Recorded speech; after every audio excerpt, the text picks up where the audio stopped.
Stages మీద పాటలేనా అన్న ఇంకేమన్నా ప్రోగ్రామ్స్ వేరే ప్రోగ్రామ్స్ కూడా అంటే చాలా జరుగుతూ ఉంటాయి. బతుకమ్మవి, బోనాలవని, గణేష్ చతుర్థప్పుడు కూడా అసలు ఫుల్ ఎక్కడన్నా దరువు వినిపించందే అసలు ఇంకా ప్రోగ్రామ్ అనేది ఉండదు. ఉంటుంది మేడం. ప్రతి బోనాలకు కూడా స్టేజ్ ప్రోగ్రామ్స్ ఎక్కువ చేస్తాము. స్టేజీలు అక్కడక్కడ స్టేజీలు ఉంటాయి.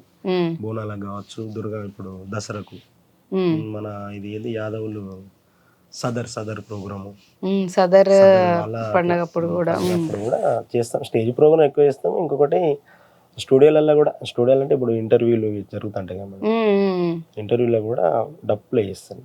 ఓకే. రికార్డింగ్స్ అట్లా పాటల రికార్డింగ్స్ కి వాటికి మీరు వెళ్ళి స్టూడియోస్ లో ఈ ఇన్స్ట్రుమెంట్స్ వి కూడా వీటివి కూడా రికార్డింగ్ చేస్తూ ఉంటారు కదా, అలా వేటికన్నా వెళ్ళి చేయటం జరిగింది అంటే ఇప్పుడు ఇంకేమి వెళ్ళలేదు, ఇంకా వెళ్ళలేదు ఇప్పటి వరకు. కొట్టే టాలెంట్ ఉంది కానీ మనం ఇంకా అవకాశాలు రాలేదు. వస్తే మాత్రం తప్పకుండా వస్తే మాత్రం నరేష్ వదులుతానా, అసలు మామూలు ఉండదు, ధూమ్ ధామ్ ఉంటదని అంటున్నారు. ఖచ్చితంగా వస్తాయి అన్న అవకాశాలు, స్టేజ్ పర్ఫార్మెన్స్లనే కాదు. కానీ ఒకటి చెప్పండి అన్న, మరి ఇవి మీరు ఇన్ని ప్రోగ్రామ్స్ ఇవన్నీ స్టేజ్ పర్ఫార్మెన్సెస్ అంటే ఇవే మీ జీవనాధారమే ఇదని మీరు చెప్తూ ఉన్నారు కదా, మరి ఎట్లా మీకు బానే వస్తుందా డబ్బు అనేది, బానే పే చేస్తారా మీకు? వస్తాయి మేడం. అంటే స్టేజ్ని బట్టి ఇస్తారు మాకు అమౌంట్. ఇప్పుడు కొంచెం పెద్ద స్టేజ్ అయితే 2000 అట్లా, వేరే స్టేజ్ అంటే దాన్ని బట్టి ఇస్తాను. అంటే కొంతమంది కళాకారులు కూడా చెప్తూ ఉంటారు, కొన్ని చోట్లకి పిలుస్తారు కానీ చేయించుకుంటారు, కానీ డబ్బులు అనేవి కొంతమంది ఇవ్వకుండా ఇబ్బంది పెడుతూ ఉంటారు.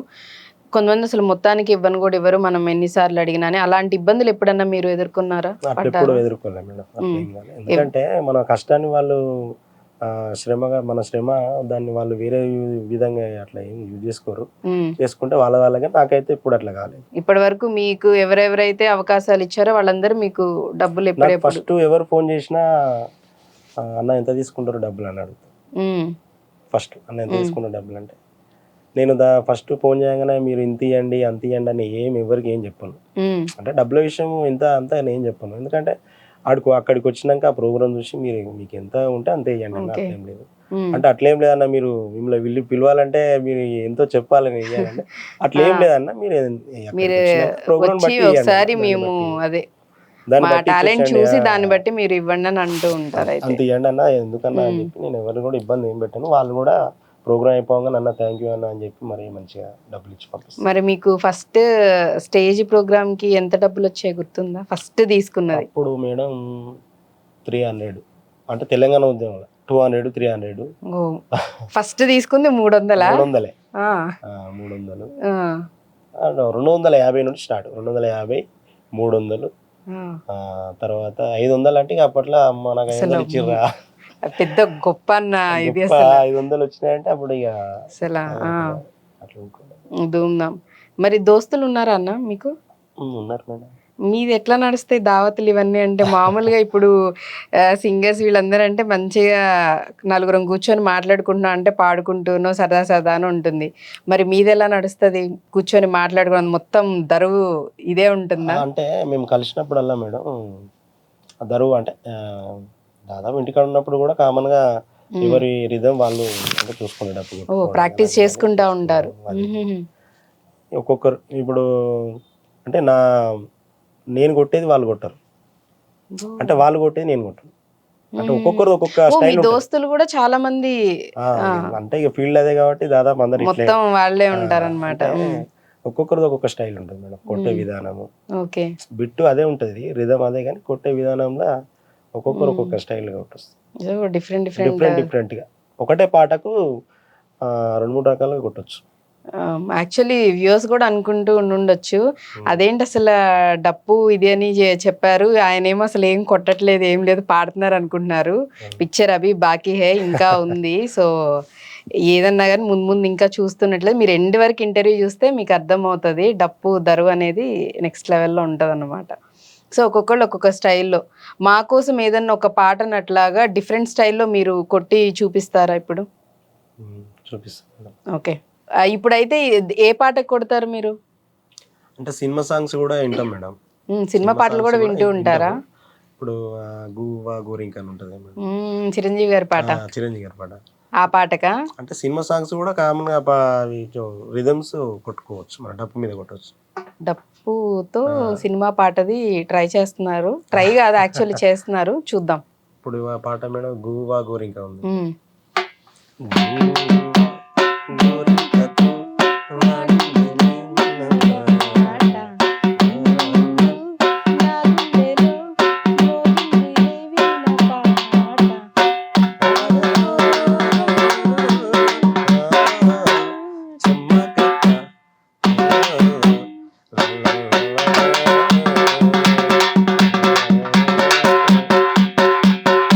దీన్ని ఇంకొకలాగా ఇంకొకలాగా అంటే దీనికి ఉండదు మేడం. అంటే ఫోక్ సాంగే ఉంటది. ఇప్పుడు రాను ముంబైకి రాను ఉన్నది. Okay, so recent actually YouTube sensation అయిన రాను ముంబైకి రాను సాంగ్ కి దరవేస్తా అంటున్నారు, చూద్దాం. అద్దాల మేడలున్నవే, మేడల్లో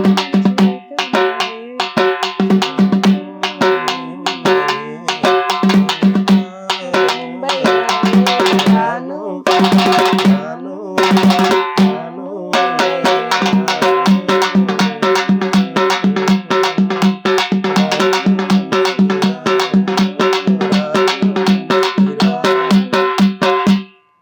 ఎస్, ఇట్లా ఉంటుంది మేడం. అదే మళ్ళీ ఇది ఒకటి, మళ్ళీ ఇదే పాటకు అద్దాల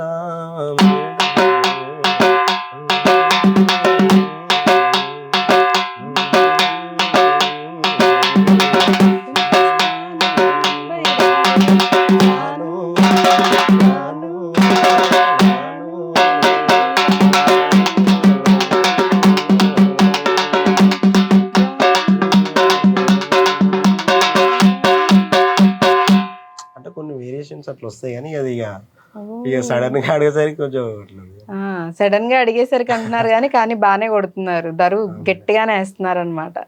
సో అలా రకరకాల ఒక్క పాటని డిఫరెంట్ డిఫరెంట్ వేరియేషన్స్ లో కూడా కొడుతూ ఉంటారు. స్టేజెస్ మీద కూడా ఇంకా వాళ్ళు సింగర్స్ పాడేదాన్ని బట్టి, ఆ జోష్ ని బట్టి మీరు కూడా బట్టి ఇంకా మేము ఈ రిథమ్ వాయించే వాళ్ళు ఉంటాం కదా మేడం, ఇంకా వాళ్ళకంటే ఎక్కువ మేము ఎంజాయ్ చేసుకుంటాం. అంతేనా? పాటలు ప్రతి పాట. మరి దేవుళ్ళవి పాటలు కూడా మనం అనుకున్నాం, బోనాలు, బతుకమ్మకి, అసలు సమ్మక్క సారక్క, ప్రతి దానిలో అసలు ఈ దరువు అనేది లేకపోతే పాటే ఉండదు. మరి అలా డివోషనల్ వీటికి సంబంధించిన పాటలు ఏదన్నా ఒక పాట?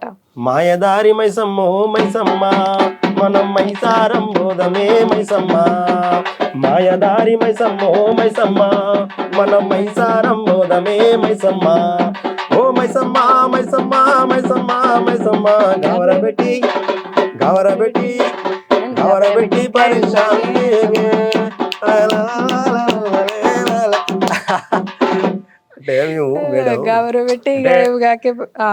ప్లే చేసేవాళ్ళం కాబట్టి సాంగ్స్ పెద్దగా అంటే అవి పాటకి ఎట్లా కొట్టాలి, లేకపోతే దాన్ని ఇంకా పాడడం అయితే కొంచెం కష్టం అని అంటున్నారు. పాపం అయినా గానీ ఇష్టంగానే పాడుతున్నారు. వచ్చిన 2-3 లైన్లు అయినా కానీ బాగానే పాడుతున్నారు. ఉద్యమాలకి సంబంధించి మీకు బాగా నచ్చిన గాయకులు అంటే ఎవరని చెప్తారు?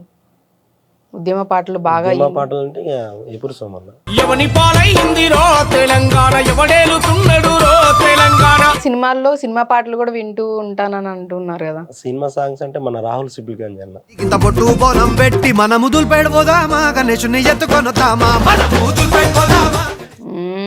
రాహుల్ చిచ్చా, రాహుల్ సిప్లిగంజ్ అన్న తోటి కూడా నేను TV9 లో కూడా అన్న పాటలకు వాయించిన. ఓ, so last year Vinayaka Chavithi అప్పుడు వాళ్ళు పిలిచిరు మేడం, TV9 వాళ్ళు. నాకు ఈ అవకాశం మన ఒగ్గురావు అన్న ఇచ్చిండు. అంటే ఇట్లా రాహుల్ సిప్లిగంజ్ అన్న వాళ్ళు వస్తారు, నువ్వు కూడా పోవాలి నరేష్, వాళ్ళు నెంబర్ అడిగిరు మిమ్మల్ని అని చెప్పి TV9 వాళ్ళు పంపించిండు అన్న. అలా పాడడం జరిగింది అనమాట. మంగ్లీ అక్కతోటి కూడా మంగ్లీ అక్క పాట. ఓ, మంగ్లీ గారితో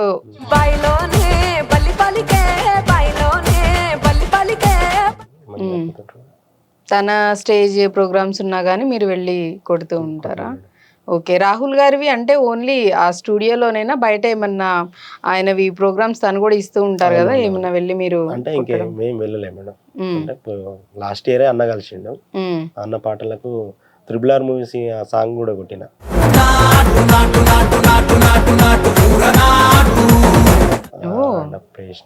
ఇవన్నీ అన్న కూడా అంటే బాగా కొట్టినావు తమ్ముడు అని చెప్పి మంచిగా అప్రిషియేట్ చేసిండు. ఓకే.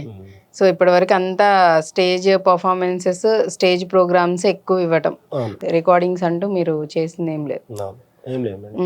కానీ ఇవాళ రేపు బాగా నడుస్తుంది కదన్న ఫోక్ సాంగ్స్, అసలు మామూలు ఆదరణ ఉండట్లేదు. అవునవును మేడం. కళాకారులు అందరికీ కూడా, అది డప్పు కళాకారులను ఎవరన్నా కానీ మంచిగా ఉంది, రిధం ఉంది, బాగా కొడుతున్నారు అని అంటే స్టూడియోలకి పిలిపించి మరీ చక్కగా రికార్డింగ్స్ చేయించుకొని సినిమాల్లో పాటల్లో పెట్టుకుంటూ ఉన్నారు.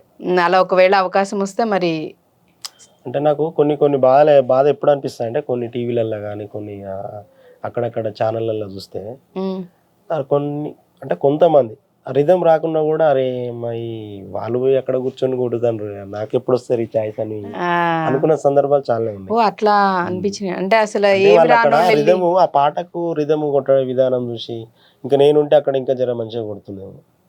అలా మీకు చాలా సందర్భాల్లో అనిపించాయి. కొన్ని కొన్ని ఛానళ్ళలో అట్లా అనిపించింది.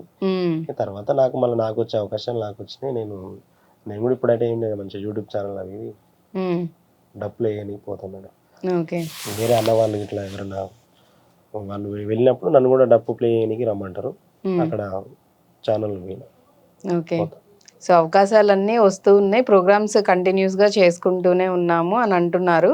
కానీ మంచి ప్లాట్ఫామ్స్ అనేవి ఇంకా మూవీస్లో కానీ ఇట్లాంటి వాటి సాంగ్స్కి కానీ రికార్డింగ్స్కి పిలిస్తే అసలు మా టాలెంట్ అనేది ప్రూవ్ చేసుకుంటాం అంటున్నారు. కాబట్టి ఖచ్చితంగా అవకాశం ఖచ్చితంగా వస్తూ ఉంటుంది. కానీ మీరు ఇలా కంటిన్యూ చేస్తూనే ఉండండి.